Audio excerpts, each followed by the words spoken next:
Hey, good afternoon. My name is Rory and you're watching 420 Central TV. Welcome on board. So I have the pleasure today, always a pleasure, of speaking to a good friend, Vader. Yes, I. How art thou? Aye, all good. All good. Lovely How to about see you. No complaints on this side here, dude. Respect. We don't get to see each other often enough. Yeah, for sure. But the conversations are always interesting when we do. And today we wanted to really just recap. Father's been part of the journey, or we've shared the journey for at least the last sort of 5 years, when we met in, I think it was Vader Kasi Street or Orlando Stadium or something along those lines. Yeah, it was Vader Kasi Street at the box shop. Street at the box shop. There you Yeah, go. You fill yeah. in the blanks. Sure. And so we've had lots of conversations along the way about how cannabis is going, where cannabis is going, who's being arrested, why they're being arrested, how long's it taking. And he's been part of that journey and that transition with us for a long time. As I say, probably 5-6 years, somewhere along that line.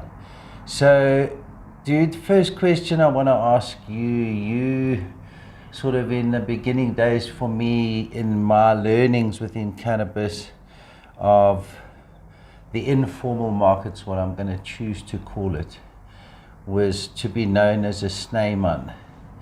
Can you tell me how you were being a sneeman at a given time, perhaps why you were being a sneeman at the time, and without making the question too long, a little bit about the sneeman world?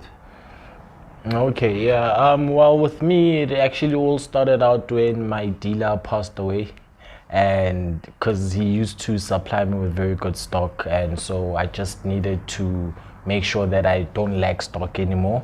And that's when I decided to just rather sell it myself, because now it was gonna cost me too much to travel all the time out of Soweto to get the best bud, so that's how I ended up selling. And within the sneeman space, well, it's not such a easy road, I'd say, because of being harassed by police, and the law itself doesn't allow the sale of cannabis, But one thing I can say is that it's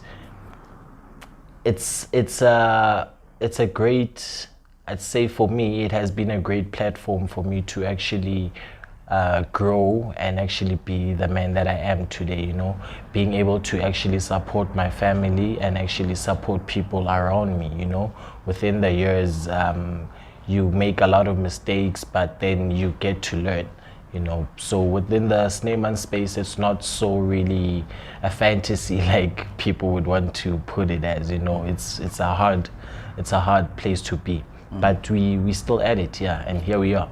Okay, so tell me, let's go back. How long ago? When was the first time you could say you performed the role of a sneeman? Well, it all started out in grade 11, to be honest.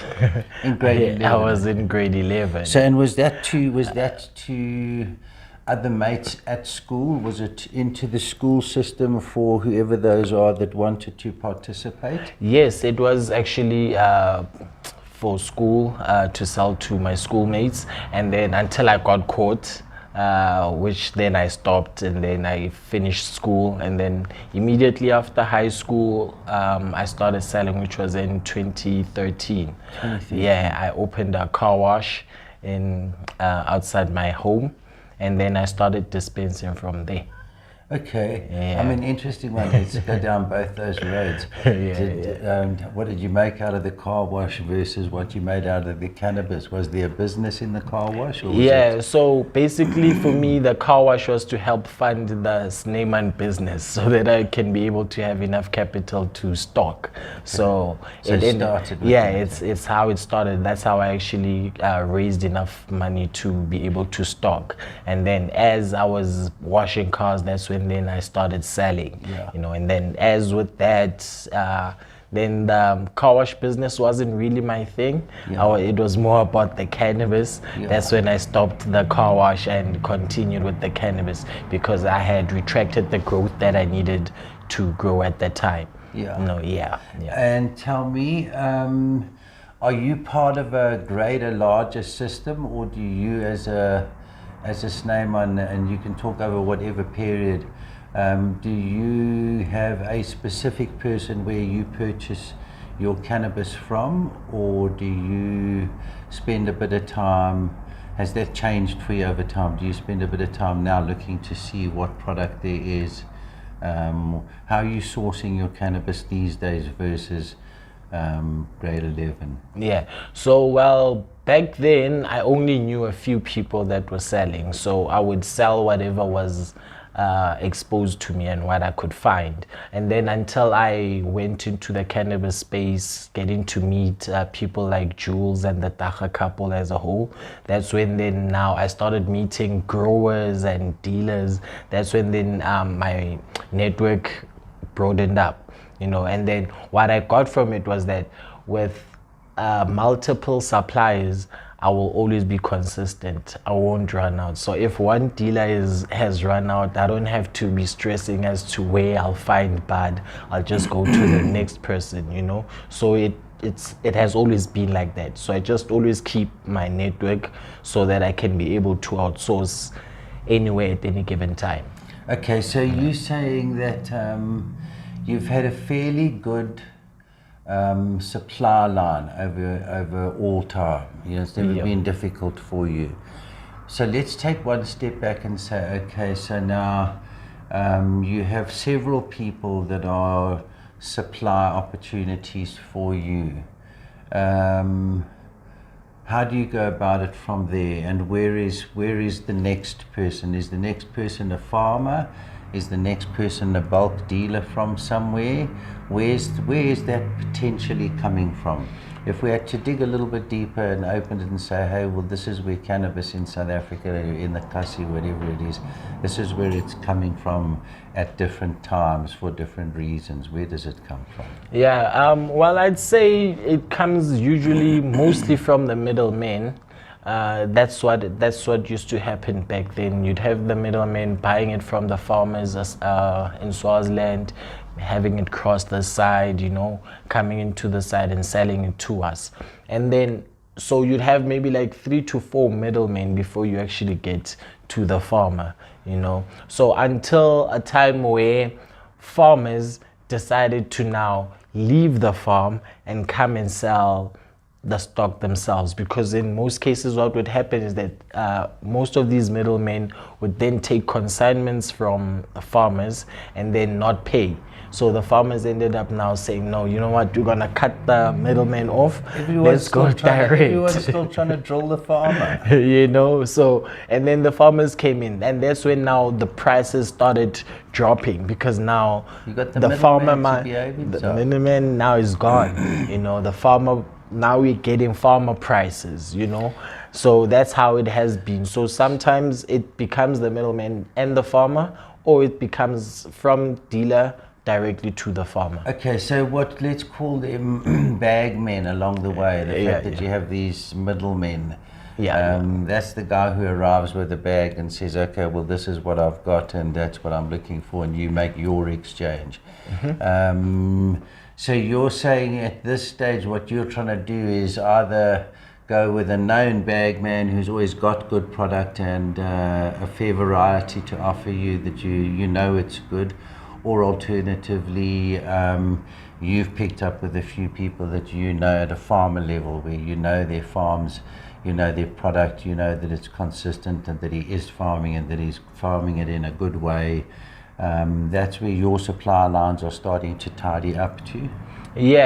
So that's where it's going at. But now, and again, like I said, the issue is going to be consistency, because a farm harvests every now and then, but if you have multiple suppliers, you are then now able to say, okay, this one is still busy with curing or harvesting.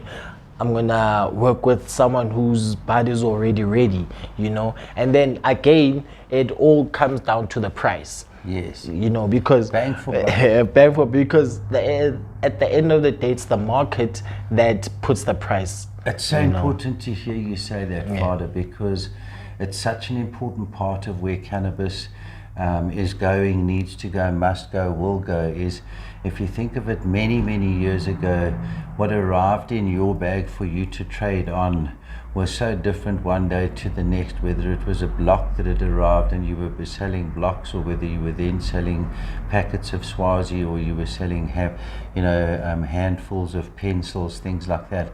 It didn't really matter. Whatever you got was what you passed on, sort of thing. Sometimes it would arrive very, very dry, and sometimes it would arrive very, very wet. And there was never, ever a time to consider whether you wanted it or not. What was in the system was what flowed, and you not hoped for the best. You also again try to make sure you had good supply. But we've now arrived at a place where the consumer is deciding, hang on a second, I don't want to pay that much for what it is you're offering me now, you know. And everyone in the supply chain is kind of having to step up and say, well, here's the best deal. This is the best product that I can offer you. And that's where you're starting to yourself go and say, this is what I'm looking for. I'm looking for a level of consistency, because my consumers have got a level of understanding of what good weed is. Yep. And another thing would be that with cannabis, at first it was exclusive, you know. Yes. It was an exclusive product. So now it's everywhere. So obviously the price is going to drop, because now people have options. People don't have to take whatever, you know. People are going to now say, okay, I want this, because now they've been introduced to other strains. So if you come to them with a certain strain and the price is high, but they're getting it better at a lower price, 100%. Obviously they're gonna, so the market's open and alive and stuff like so that. now that's what happens, is that now we have to now adapt to business. Yes. You have to put feelings aside. You have to adapt to business. Sure. And understand that the market is growing, and it's growing in this way. So let's follow what the market is growing. Absolutely. Because we are Follow feeding the the market, market, not us. 100%. You understand? 100%. So reacting to it accordingly. Okay. For sure. That's very interesting for me. So how does one, if we sit now and we have a whole lot of people and organizations that are out there wanting to make sure we protect the legacy growers, and we protect what we call current routes to market and stuff like that, and that would include the position of a person like a Snyman, yourself in this instance here. What would be, we've chatted a little bit here and there, what would be a reasonable way to try to take the position of a Snyman and bring it into the system that a person can operate, and whether he carries a card or I don't want to prompt you too much, but what's the kind of thing that could happen instead of the conversation went along the lines of 10 or 20 rand packs versus there's other times where you've got better products and people will buy better products, etc., etc. So all of that stuff thrown in. If you had to say you as a Snyman would like to still get out there, you're entitled by the proposed law to carry 750 grams of flour. Therefore, you could mix that up however you wanted into a pack. What would you do? What could that do for the position of a Snyman, being able to get out there, be registered to a club, and be able to take 750 grams of flour with him? Would that be something that could protect the Snyman going forward, that could create a job opportunity for a person who's already in the market space? Yeah, I believe so, because the thing is that with Snymans, it's all about hand to mouth. That's all we know. But if you teach a Snyman that no, actually what you have here is actually a business, and if you can research it well, it's a multi-billion business that you can actually win from and actually empower others from. So if you can teach the Sneeman that it's business and put them into business, set up shop, help them set up shop, show them the ways of running the shop and running a business, so that moving forward they can be able to then now say we are able to expand our work and start employing an app as a start. So like put it in an app, whereas now Sneemans are now able to collaborate and actually work hand in hand, and that in that way I believe then the control of cannabis will now be better, because now we know that everyone who is selling is within under an organization or a system that now the law allows. Because now the problem is, if the law doesn't allow it, it becomes a problem for the Sneeman. Exactly. You understand? Because it's not that maybe we don't want to be taxed. Yes. I don't think that's the case. I totally agree. No one's even sat at the table and said, I stand against the taxation. You know what I mean? Yeah. It's sad that we're this many years down the line and then taxation's not even the conversation yet. Exactly. So I think it's just a matter of the government just needs to find their way on how they're going to tax it and then take it out of there. Because at the end of the day, it's what can I say? It's a business that will help boost the South African economy. Either way. And the thing for me, if our economy in our country is so much a numbers game, and to take it down to the thin end, there being, excluding how many immigrants there could be living here at the moment. If we look at the numbers, I think we kind of square off it between 55 and 60 million people, South Africans living here. Yep. And within that 4.5 to 5 million white South Africans. That's skew in terms of how big the black South African market is and cannabis market is, needs to be not bragged about, but taken note of and considered. Perhaps even bragged about, but it needs to be considered in a really big way, that it allows the protection of how cannabis currently operates, that it can continue to operate in that way. And we spoke rather, we were having more fun about it, but to speak of it realistically, if you had to hypothetically say that there's two specific taxis that travel between Mthatha and East London, and they deliver 20 kilograms of cannabis to the pickup point, and it then goes from place to place, and that's the current route of where we put our hands up and say, hey, we must look after the guys, the legacy farmers and stuff like that. When it leaves the legacy farmer, who's talking about the next step, the next person in that channel, and making that the conversation with the Department of Trade and Industry and saying, listen, these people are currently doing it, taking the risk for doing it, getting caught for doing it, and have done it for the last 30 years. I think that's an important part of what we need to capture going forward, to be fair to the African cannabis industry. Definitely. Where would you see cannabis going in the Kasi? What do we do to take it forward, develop the economy, and make it more accessible so that it's generating funds within the Kasi rather than in town or whatever it is? How do we take Kasi weed to the next level? Well, I believe that the thing is that with people in the townships, they are not exposed to a lot of things, more especially quality.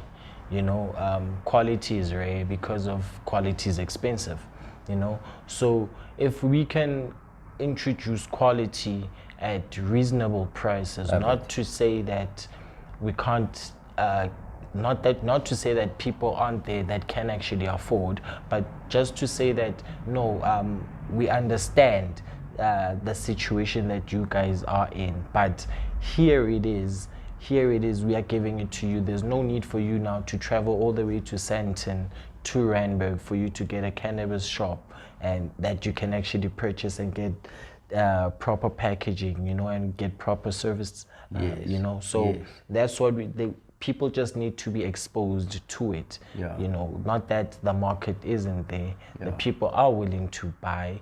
The people are willing to try out high grade and high end stuff, but then they're not exposed to it. You know, it's very much so it's limited. availability driven. I like that, and I totally support You know, it. so like the more shops we have set up in every township, then that's when now people will be able to now say, okay, now this is what I know, and then this is what I will start using. Absolutely, and I think that, you know, you hit the nail on the head there, is that at the moment, supply lines are coming from kind of all over the place. You mentioned it. Who's my best merchant at the moment, you know?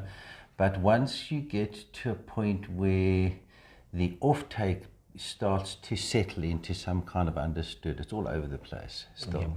Once it starts to settle into a bit more of an understanding of what the consumer market's about, and you get the supply chains to start to fit into that, I think that things change completely for the entire industry. Most definitely. Being able to give consistency, being able to be price competitive, as you put it, that should be available within the Kasi at no sort of premium or no taxation, not normal taxation, but there shouldn't be any kind of premium it carries to get to where I am. Exactly. I think a very good future opportunity, and we talk about it and are doing some work on it at ourselves at the moment, is to get into affordable online supply via registered clubs, registered sneemans, you know. So you having a group of members that are attached to you and your payment device, that they belong to your membership. You can go to them with your 750 grams and you can share with them, etc., etc. I think that becomes a fantastic opportunity to grow the market. Definitely, because it is in demand. Like your social clubs, there aren't many places. Like I can't say I can go to a place and actually buy bad, sit down and actually enjoy. Yes, there are a few, but it's not like in the suburbs, you know. So it becomes very limited, and once it becomes limited like that, it becomes as if now people aren't actually welcomed, you know. But if there are many other social clubs around and shops around, people will feel more welcome within the spaces, and they will understand more about the membership rules and how it actually operates. You totally agree with you. I think the thing that it comes down to for me often is the spaces. The spaces aren't available to be able to be doing the things we're talking about. Hey, we'd like more clubs, we'd like more sociability space, we'd like more space, period, to be able to do the whole trade thing. So why that becomes again the opportunity of preserving the sneeman and his ability to travel with 750 grams of mixed flour to a given spot that has got privacy for the given period that he's there. That's being able to not worry about the spaces too much and focus more on the service. So if you'd like the service for your function, whatever it is, you can get in touch with me, Sneeman number 001. And you can hit me up. You can book me online on Google, and there's a set of rules and regulations that you connect to, and from there you can utilize my services for yourself as cannabis users within the greater system. Simplified, but yes, it's a definite winner. That is a definite winner, because in most cases I would go out to events, you know, but I'd still have to hide it, you know, so that I could be able to actually sell. You know, I can't just go up and set up a shop and just sell like that, you know. Exactly. So if I know that I'm working within the law, you know, it becomes very easy for me, you know, and I'll always be willing to work, you know. So as a sneeman, I believe that I'm not speaking for myself alone, but with other sneemans as well. I believe that no one wants to sit in one place. You know, we all want to upgrade. We all want to be part of this cannabis movement because we've been with it for the longest of time. You know, so it would be also nice for us to be part of the economic growth. Totally you know, agree. more especially within the township economy. Totally agree. Yeah, with you. Love what you say. definitely, for sure. And love chatting my with lad. Yes, I had respect in all aspects. you. Yes, thank you Yes, so much, boy. Yeah, for sure, for sure.